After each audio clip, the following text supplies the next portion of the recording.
Okay, so here we are with Inez Simpson, hypnotist trainer, acclaimed, awarded hypnotist trainer, and five-time Olympic winner of the decathlon. That would be good. The last part was in her mind. Okay, so in terms of hypnosis, Miss Simpson, you got the question. I saw you talking about there's not so much things as medical conditions. There are conditions and medical labels. Yes. So what's the problem with calling something? Well, the thing is, and once you put a name to it, this has all these things. The doctors say, this is your label, and these are all the things you have. And pretty soon, even if they haven't had each one of those symptoms, they suddenly believe they have that, and it's a label. So we know as hypnotists that everything is caused by an internal work that's happening, your conditioning, your everything that's happened to you in your life, all those things. So if something is physical showing in the body, it's a condition. But if you label it, you accept it, and it becomes yours. So you're saying, perhaps, that there are things that show up in the body which are called conditions, and we can call them disease or whatever. Yeah. But they might not have occurred and started in, or the cause might not be in the physical. Well, in general, we can generalize and say that most things are not caused in the physical first. They're usually after. So everything physical has an emotional component. Everything emotional has a physical component. The trouble is, by the time the physical shows up, lots of times the emotion is way back.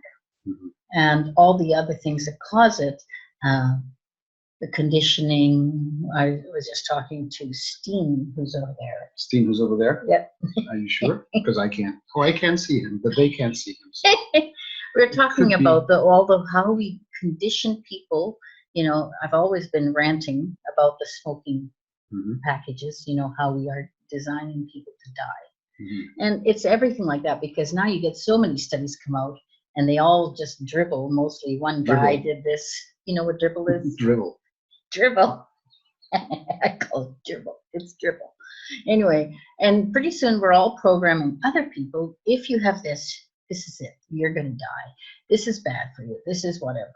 And we never take into balance, you know, what is in our body? What is it that's happening? What is it that is in a holistic manner looked at disease or any of it? Disease, yeah.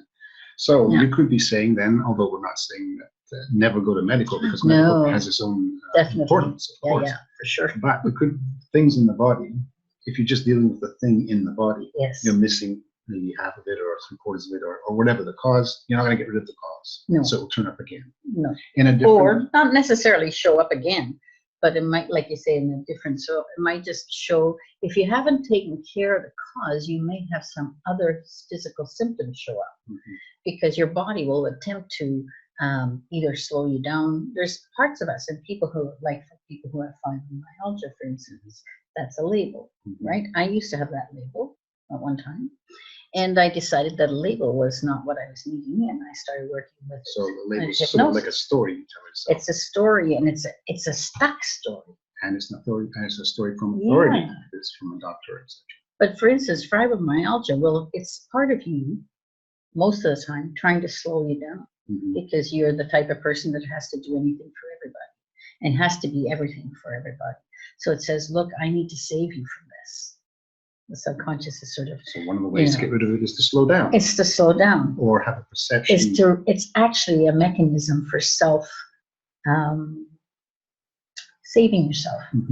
So, but meanwhile, it's sort of like we're infighting. We're fighting ourselves constantly. And so hypnosis brings, as your friend who slipped and says, coherence. So it brings on a positive level as opposed to everything on the negative. Yeah. So you can bring the causal, take away the cause, bring coherence back to the physical. Yeah. So it seems to fix itself. Well, yeah, the mind will take care of it much easier, but that shouldn't mean, like you say, that we don't get intervention from the medical system. There's sometimes it takes us a while to get that other part done.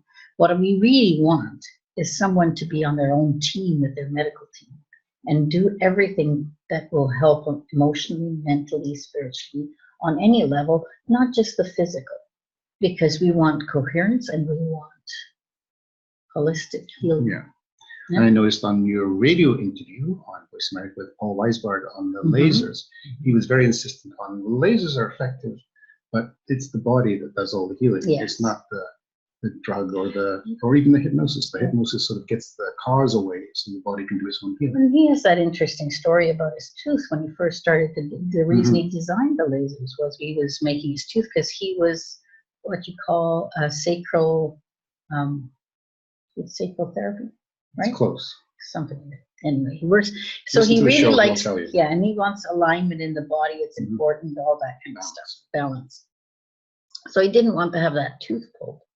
So he worked on it and worked on it with lasers for a few months. And he saved the tooth and he regrew the roots, and regrew the bone. And people go, that's not possible. Actually, the body can do anything. Well, if it's given the right conditions. Yeah, when you put a Band-Aid on or a stitch in a cut, your body that Band-Aid isn't healing you. The body says, oh, now it's together, I'll put it might make a little lump because they didn't put it in straight or whatever, but the body does the healing. Well, you have a little story about you healing little cuts and stuff on your finger. Oh, yes. Well, yeah, that's a pretty minor. Yes, I cut my finger. And I was home, I was cooking New Year's dinner. And I was home by myself at the time, and I knew it. And you know how you cut a piece of thing, and you said, "Oh, it's only an inch. I know I should be careful. I should be careful." Is what the thing is. And then whoop, there I go, cut my finger. So what did I do? I stuck myself into self-hypnosis after I cleaned it under the tap. I'll often I've had a paper towel on it or something, and put myself in self-hypnosis, and said, "Now you can just close up and." And within the hour, the skin had come back together and was healed. Left a little lump. I didn't say go back to your original. And you have a friend in Australia, Sarah, who did the same thing with a much more serious cut and told the body, well, it's going to be all right, just heal. Yeah, and then Lisa Halpin, I remember years ago, she had a parrot, and she got a parrot bit her through here, her parrot. No, it was like really. Ladies and gentlemen, do not have parrots. That is the story, guys. No. Just don't let them bite you on the lip. And so she went into emergency, and she just sat there and had them stitch it without anesthetic, and they were astounded. And within, it started to heal right away. So people who use their mind for their self-use and life is easier. Let's face it. Well, on that topic, you have a little self-hypnosis site, free self-hypnosis site, where people can go, and they can go to Esdale Institute, esdaleinstitute.com to get that information, a whole bunch of information actually about the things that you do. So back to that. So hypnosis is a very powerful tool because it'll go for the cause, which may not be in the physical. Probably is not in the physical. It's probably not in the physical. And sometimes the cause is so far back you don't consciously remember. Most of the time, actually. And it's what we call in the biz, we call things like ISE, which means initial sensitizing event, because we have to have. Oh, you have labels too. Yeah, we have fancy terms too. But really, all it is that's the first thing that happened that started that. So with the whole idea of regression to cause is that you find the cause and you change it. You change the perception of it, you change the feelings about it and everything. And pretty soon everything else is wobbly because that's the foundation. And that's the gist of it. But you find that is what happens. That is, you get outcomes from it. Yeah, for sure. And as they say in science, if you do something and get a result, and then you do it again exactly the same and get the same result, do it again, you actually have almost a law. Are you trying to join the evidence-based bandwagon? It seems to be evidence-based to me. If you keep doing it and getting the same result. We're also funny. We all have to have things that we can see, so we know that it's real. Because quantum doesn't exist. Yeah. Because we can't see it. And Steve Neal's inertia doesn't exist because you can't see him over there. No. Even though and it's just possibly is real. I think the best thing you ever told me, and I use it all the time, is, just because you can't see gravity doesn't mean it's not there. Just because you don't believe in gravity. And just because you don't believe in it. So back to that then. So the challenge or the insidiousness perhaps of a label, especially a medical label coming from authority, is it will create more harm than the actual whatever the disease turning up. And Bruce Lipton's very articulate. He says that the prognosis is always worse than the disease. Mm-hmm. Because you can cure a disease, but it's hard to touch it if you haven't changed your story. Yeah. By the way, this is Martin coming in, and you can't see him either, but he exists as well. It's amazing, the things that exist that you don't see. It's incredible. And Prada. Prada the dog, yes. We're in Hamburg here, Steve was Prada the dog, and Martin, there's all kinds of things going on, but you don't know that. We could be anywhere. The magic of TV here. And the magic of listening to Hypnosis Everywhere, a little plug for my team. You know, I'm serious, I plugged that show, but it's free and free teaching. It tells you all about how hypnosis works, every facet of hypnosis, including labels and how dangerous they can be. So labels, once you start accepting things like, I've just been dealing with a health issue myself, and I've been working well through it, but I did not take the label on. I did everything to let the label go. And I didn't say my diabetes. I mean, people say they take ownership of it. It becomes theirs. It's really not easy to fix things when they're totally yours and you've accepted it so strongly. So that's it for today, I think. So we've covered that on labels and the story it tells us. Yeah, the story. You know, we live stories. We haven't. No. Well, you started this. Now you said, let's have a little chat. Go ahead, feel free.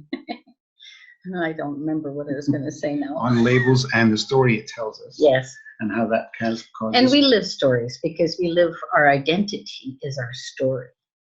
Right? So if you change your story, you change your identity. Yeah.